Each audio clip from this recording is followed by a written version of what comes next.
ジェームズ・ケンダルです。フリーランスとして働いています。最近世界中にライブ配信のツアーをしています。ぜひ見てください。So if you like what you've seen so far, you like what you're hearing, then please check me out on linktr.ee/Miss Kendal James just here. There you can find a link to everything that I do, but you'll find me on most social media as Miss Kendal James. So that's MISSKENDALJAMES. The next stop is Sapporo Station でおなじみナレーター、シンガーソングライター、クリエイター、Delaina です。よろしくお願いいたします。So again, I'm Delaina Miyazaki, Miyazaki, just like Studio Ghibli's Miyazaki Hayao. And you can find any information about me on my website, www.delainamiyazaki.com, or the link tr.e/Delaina Miyazaki. But I am a musician, so you can find my songs on Spotify, like Poki no Hi or Sapporo Christmas, and other music I'll be releasing very soon. Please like and subscribe to my YouTube channel. Hello, this is Delaina, and I'm at Lake Shikotsu. Shikotsuko ni imasu, Delaina desu. And I'm on almost all the social media at Mark Delaina Miyazaki. And I cannot wait to see you guys in those platforms. Feel like learning Japanese is too damn hard for you? Stop slaving away at grammar, words, and spelling. Now there's a better way to learn how to speak Japanese like a normal guy. Welcome to Terumi's podcast. Let's learn Japanese in just 2 months with Terumi's learning method.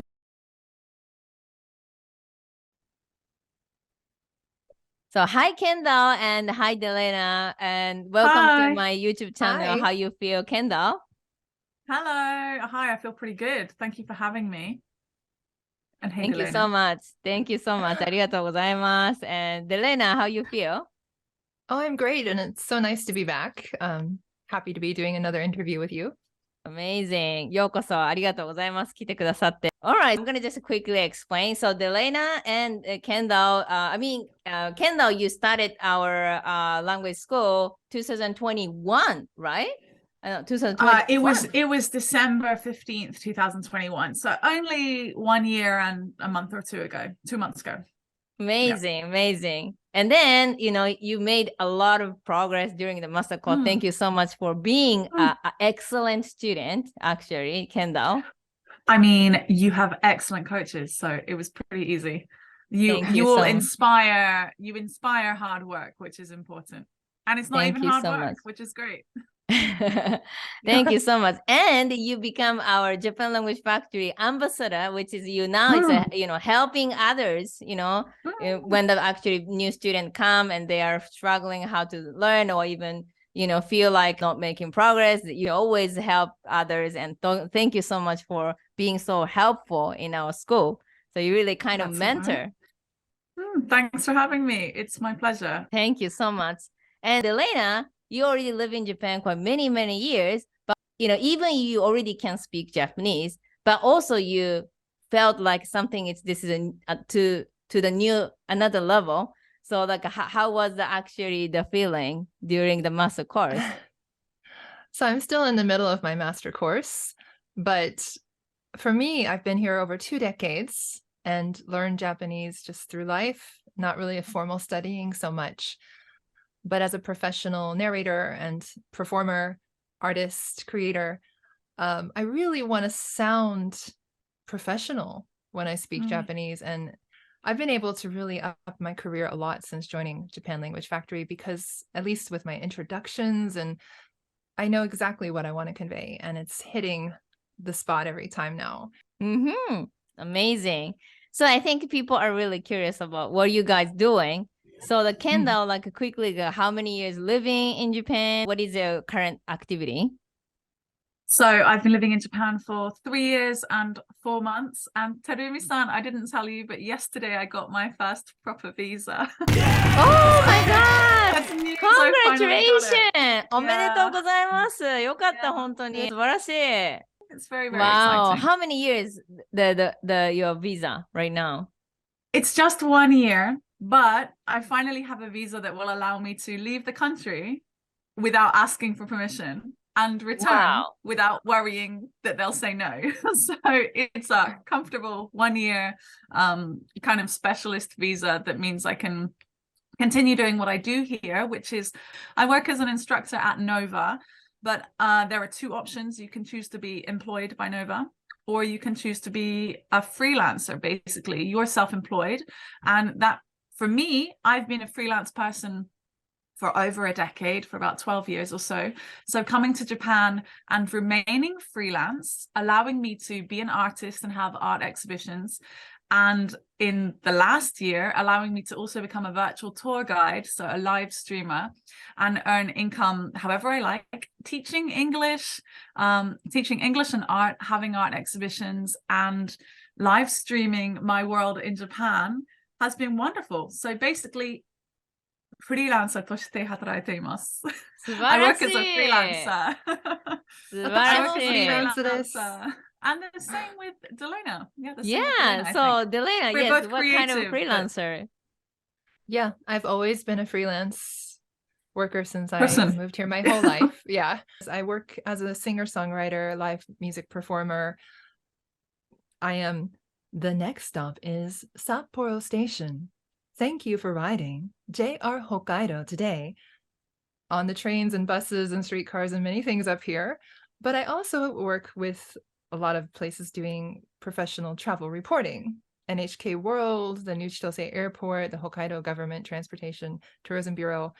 And so for me to do live streaming virtual tours has been an amazing match. And I think Kendall will say this is true too. Having the Japanese language ability to talk to people when we go places, like, can I live stream here? Talking to people that we meet, it's been a real big benefit there. Amazing. So I'm gonna ask both of you, and then for example, so first let's start from Kendall. So Kendall, you're doing the exhibition, and can you give some information or idea how did you started this artist life in Japan? Can you a little bit share? Like I said, I've been a freelance person in the UK, part-time job in a supermarket, and continued being freelance happily, because it's really, I personally think it's important to have a base income so that you're not stressed. I came here on a working holiday visa for 1 year, wasn't expecting to make any art. In fact, I was taking a break. I was taking a break from constantly, sort of producing stuff. I kept my own sketchbook. And I wasn't shy about where I used my sketchbook, as I'm sure Delaina's not shy about where she jots down information for a song. Don't be shy about where you do the thing you love, as long as it's appropriate to do it outside in front of other people. After my first year, October to October was my first year. November, I was given a blank LP cover, and a guy in a jazz cafe said, "Hey, I'm having an exhibition. Imagine your favorite artist of ever and reimagine the cover." So I painted that and it went into the exhibition, and I was like, wow, I'm in a group exhibition in Japan. This is so cool. And that was just off of the back of me always drawing pictures if I went to his cafe. And then when I went to collect the art late that November, I just said, wait a second, can I have an exhibition here? And he said, yeah. And then after I finished that one, I was like, wait a second, there are always exhibitions in the train station, in the tourist information bit in my town. So I said, can I have an exhibition here? And then suddenly the Kendall that was on a break from being so Kendall-y. The amazing thing was, I didn't really know how I was doing it. All I knew is that I'd had my sentences made with my coach on Japan Language Factory, and I was repeating them. And when I met a real person, it was coming out of me, and it was actually coming out of me so accurately that they thought I knew so much more Japanese than I did. So there's so much that goes into live streaming at that high quality that you might not realize. And it takes quite a lot of mental preparation, physical preparation, making sure everything's charged. Here in Hokkaido with the winter, the cold weather will drain a battery on a device like out of nowhere. So you got to have backups. And so many things that can go wrong, but above all, having like a good attitude and not letting it frazzle you is a huge thing as well. So I think there's so much potential in live streaming, and I intend to stick with it quite a bit longer and see how how it goes for me. If the person is really want to move to Japan, like you guys, is how much should I prepare to move to Japan? You know, if I want to be a freelancer in Japan, should I be able to speak Japanese, or I can get around everything in English? So what do you think, Kendall? My biggest tip is to practice in any way you can, not being shy. You don't have to be super outgoing, but you have to not be shy. If you want opportunities to happen, you have to not be afraid of going outside. You don't have to know what the outcome is, but you have to not be afraid of trying and maybe making a mistake, but keeping on moving forwards. Just don't be shy, keep trying. Thank you so much. And Delaina, what do you think after 20 years? What I find, and this is probably true regardless of the country, but especially in Japan, networking and having like a word of mouth or direct introduction to someone. I get asked all the time, how did you land JR as a client? It was an audition that my friend said, Delaina, show up here. I didn't even know what it was for. And I got it. And then all of my other work was just one of the first English schools I worked for one day said, hey, we're going to take you to the studio. And I recorded a safety announcement for an escalator, but I had my business card ready. A couple years later, after I was no longer working at that school and hired me directly, much better pay rate. Yeah, as Kendall said, don't be shy. Don't be afraid to make a mistake. Put yourself out there and be ready with your phrases. Again, with me, like coming up with that phrase with my coach at Japan Language Factory has been a game changer. Because before I had this idea of what I should say, and it was not like people were giving kind of confused looks. So if you can prepare a few like key phrases and things situationally that you know, like you did with your exhibition, it's going to really change how people interact with you. So I highly recommend that you get a coach and tailor make something that works for you, especially if you're a freelancer and a creator. And, you know, you're not going to create stuff like a cookie cutter. So why study in the same way? That's my 2 cents or 2 yen. Thank you so The much. 3 yen. 3 yen. Exchange Get rate. an extra one. I constantly hear like I don't want to learn, you know, Japanese. I can't learn Japanese, and Japanese people should learn English more. Or like I'm gonna figure out with the translator. That also I have seen. So what do you think, Kendall? I think might be a little bit biased because we both teach as English teachers in some capacity, but I think there are a lot, even though I live in the countryside.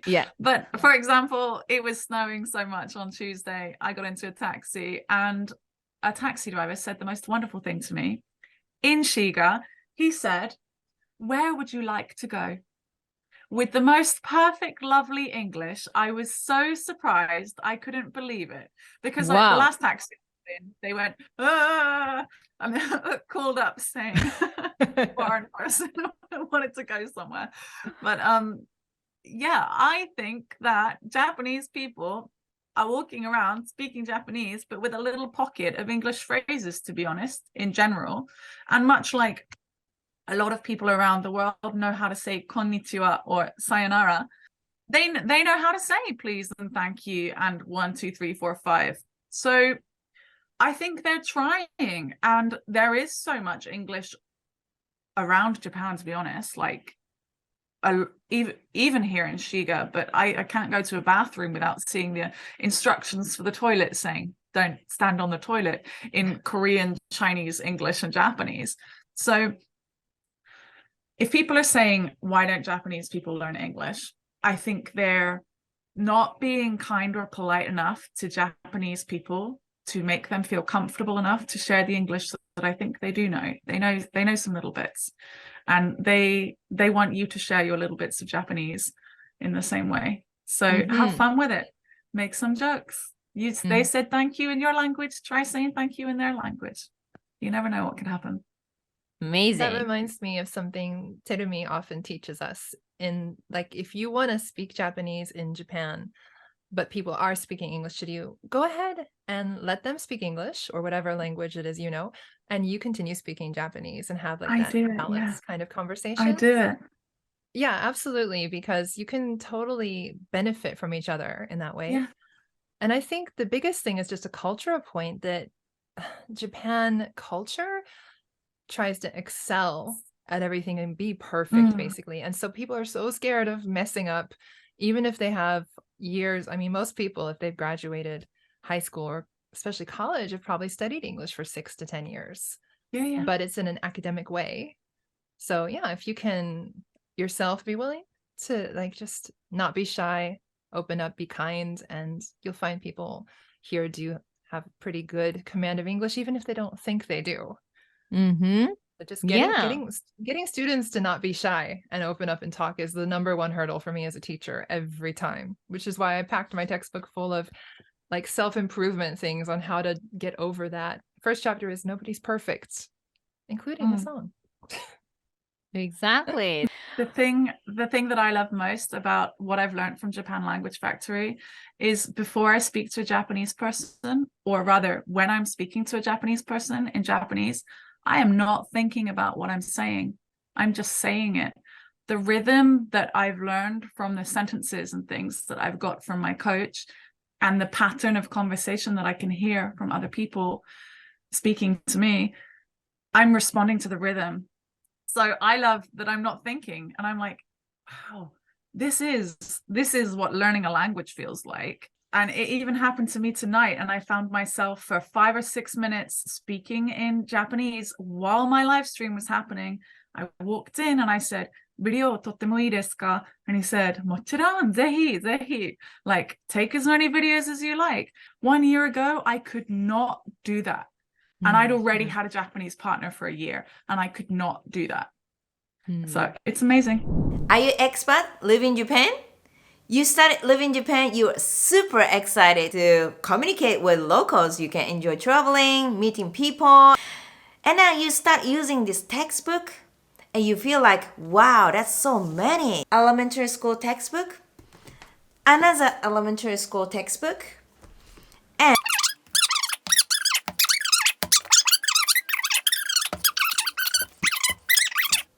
how many hours should you study? Let's think one more time.